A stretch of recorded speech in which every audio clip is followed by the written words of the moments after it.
안녕하세요. 절세TV 김유정 세무사입니다. 지난 2017년부터 주택에 대한 양도소득세가 강화되어 많은 분들이 양도소득세를 걱정하고 있습니다. 특히나 2주택 이상을 보유하고 있는 분들의 경우 양도소득세율 중과와 장기보유 특별공제 배제로 인해 세부담은 더욱 늘어났는데요.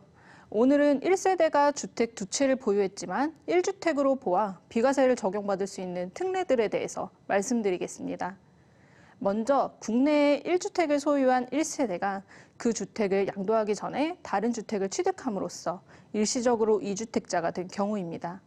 이사를 가기 위해 새로운 주택을 취득했는데 원래 살던 주택이 팔리지 않아 의도치 않게 2주택이 되어서 기존 주택을 팔았을 때 세금을 내야 한다면 다소 억울할 수 있을 겁니다. 이런 경우에는 새로운 주택을 취득하고 3년 이내에 기존에 보유하던 주택을 처분하면 1주택으로 보아 비과세를 적용받을 수 있습니다. 다만 기존 주택을 취득하고 1년 이상 지난 후에 새로운 주택을 취득한 경우에만 일시적 2주택 특례 규정을 적용받을 수 있습니다. 그런데 조정 대상 지역에 기존 주택이 있으면서 새로운 주택 또한 조정 대상 지역에 있는 경우 기존 주택을 처분하는 기간에 유의하셔야 합니다. 새로운 주택을 취득한 시기에 따라서 3년이 아닌 2년이나 1년 안에 기존 주택을 처분해야 할 수 있기 때문입니다. 매매를 통한 일시적 2주택이 아닌 다른 사유들로 인한 일시적 1세대 2주택 사례가 있을 수 있습니다. 그 첫 번째는 상속으로 인한 2주택인데요. 주택을 한 채 소유한 사람이 주택을 상속받게 되어 2주택이 되는 경우입니다. 이런 경우 상속주택이 아닌 기존에 보유하던 주택을 먼저 처분하는 경우 기간에 상관없이 1세대 1주택 비과세를 적용받을 수 있습니다.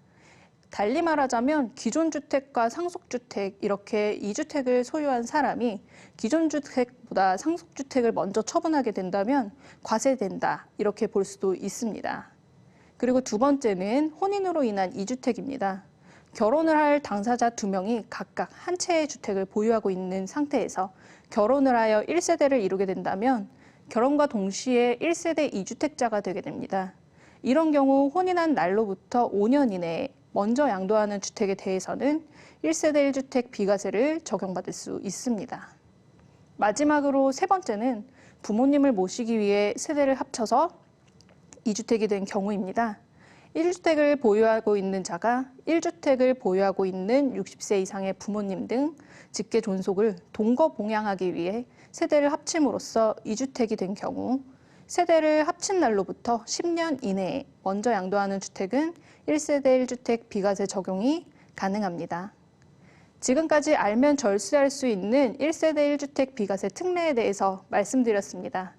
세금의 경우 모든 사례마다 각기 다른 절세 포인트가 있을 수 있으니 반드시 절세 전문가와 상담하시길 바랍니다.